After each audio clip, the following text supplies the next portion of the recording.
సెంటర్లో వైఎస్ఆర్సీపీ నెల్లూరు సిటీ నియోజకవర్గ incharge MLC Parvathareddy Chandrasekhar Reddy ఆధ్వర్యంలో రెండో రోజు డిఎస్సీ అక్రమాలపై రీలే నిరాహార దీక్షలు ఉధృతంగా సాగాయి. ఈ కార్యక్రమానికి జిల్లా పరిషత్ చైర్పర్సన్ ఆనం అర్ణమ్మ, వైఎస్ఆర్సీపీ రాష్ట్ర మహిళా విభాగం వర్కింగ్ ప్రెసిడెంట్ కాకాని పూజిత కూడా విచ్చేసి సంఘీభావం తెలిపారు. మెగా డిఎస్సీని దగా డిఎస్సీగా మార్చి టీచర్ ఉద్యోగాలను అమ్ముకున్న విద్యాశాఖ మంత్రి లోకేష్ రాజీనామా చేయాలంటూ మహిళలు నినాదాలు చేశారు. లక్షలాది మంది నిరుద్యోగులను రోడ్డు మీద పెట్టిన మెగా డిఎస్సీ అవినీతి అక్రమాలపై తక్షణమే సిబిఐ దర్యాప్తు జరిపించాలంటూ డిమాండ్ చేశారు. ఎమ్మెల్సీ పర్వతరెడ్డి చంద్రశేఖర్ రెడ్డి మాట్లాడుతూ మెగా డిఎస్సీ అక్రమాలతో రాష్ట్రంలో 3,50,000 మంది నిరుద్యోగులు దగా పడ్డారని అన్నారు.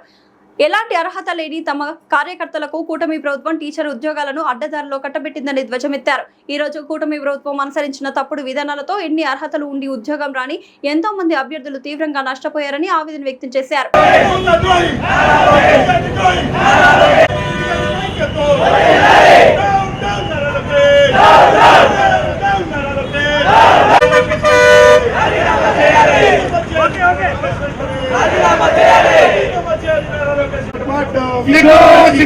ఇది మెగా డిఎస్సీ కాదు, తగా డిఎస్సీ.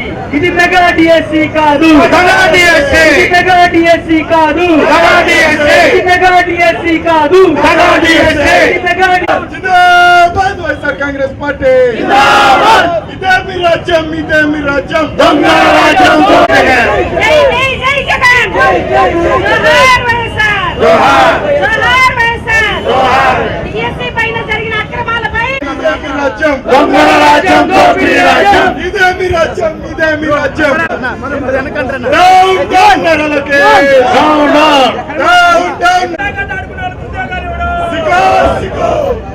జై జగన్, జై జగన్, జై జగన్. జై జగన్. డిఎస్సీలో జరిగినటువంటి అన్యాయాలకు, అక్రమాలకు, ఆకృత్యాలకు వాటన్నింటినీ కూడా సాక్ష్యాలతో సహా ఈ ప్రజలకు తెలియజేయడం కానీ దాని మీద వైఎస్ఆర్సీపీ పోరాటం కూడా చేయడం జరుగుతూ ఉంది.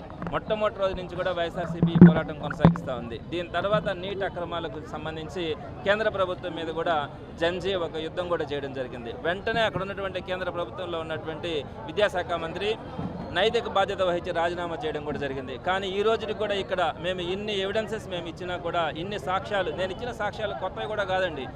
ఏదైతే ఈ ప్రభుత్వం మేము ఎవరికైతే ఉద్యోగాలు ఇచ్చినామో వారి సర్టిఫికేట్స్ అన్నీ వెబ్సైట్లో పెడతా ఉన్నామని చెప్పి వెబ్సైట్లో పెట్టినారు. వాటన్నిటిని కూడా డౌన్లోడ్ చేసి అక్కడ ఉన్నటువంటి ఒక పేరు ఆ సర్టిఫికేట్ ఉంటుంది, ఉద్యోగం వేరే వాళ్ళకి ఇచ్చుంటారు, వేరే వాళ్ళ సర్టిఫికేట్తో ఇంకొకరికి ఉద్యోగం ఇచ్చుంటారు. ఇలాంటి పరిస్థితుల్లో ఆ సర్టిఫికేట్స్ అన్నింటినీ కూడా డౌన్లోడ్ చేసి అక్కడ జరుగుతున్నటువంటి అన్యాయాలను, అక్రమాలని సాక్ష్యాలతో సహా ప్రజలకు చూపించడం కూడా జరిగింది. మేము కనుక తప్పు చేస్తుంటే ఆ రోజే చెప్పారు, అబద్ధాలు కనుక చెప్పున్నా లేకుంటే జరగనట్టు అవాస్తవాలు కనుక చెప్తే కేసులు పెడతామన్నారు. మేము దానికి కూడా సిద్ధమన్నాం, మేము చూపించాం. కానీ ఈ రోజు కూడా మేము చెప్పినవన్నీ కూడా వాస్తవాలు కాబట్టి ఈరోజు ప్రభుత్వాలు ఎవరు కూడా మాట్లాడలేనటువంటి పరిస్థితి. మేమేమి అడుగుతా ఉన్నాం, సిబిఐ ఎంక్వైరీ అడుగుతా ఉన్నాం. గతంలో రాజశేఖర రెడ్డి గారు చిన్న ఆరోపణలు వస్తే కూడా వోక్స్ వ్యాగన్కి సంబంధించి ఒక ఆరోపణ వస్తే ఇమీడియట్గా సిబిఐ ఎంక్వైరీ కాల్ ఫర్ చేసినారు కదా.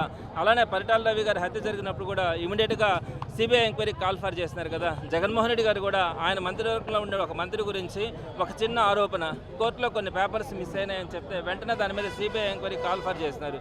ఇలా అనేక సందర్భాల్లో చిన్న ఆరోపణలు వచ్చినా కూడా సిబిఐ ఎంక్వైరీ జరిగిన పక్షంలో ఈరోజు 3,30,000కు సంబంధించి వీళ్ళ గొంతులు కోసి మీ అనుయాయులకి ఎలాంటి అర్హత లేకుండా, డిఎస్సీ పరీక్ష రాయకుండా, టెట్ లేకుండా, బిఎడ్ లేకుండా, డిఎడ్ లేకుండా, ఏం చదువు లేకుండా కూడా మీరు ఉద్యోగాలు కట్టబెట్టినటువంటి తీరుకి ఈరోజు నిరసనగా 3,00,000 మంది రోడ్డు మీదకి వచ్చి డిఎస్సీ అభాగ్యులందరూ కూడా మాట్లాడుతూ ఉంటే వారి తరఫున మేము పోరాడుతూ ఉంటే దీని మీద మేము అడిగేది సిబిఐ ఎంక్వైరీ అడుగుతూ ఉన్నాం.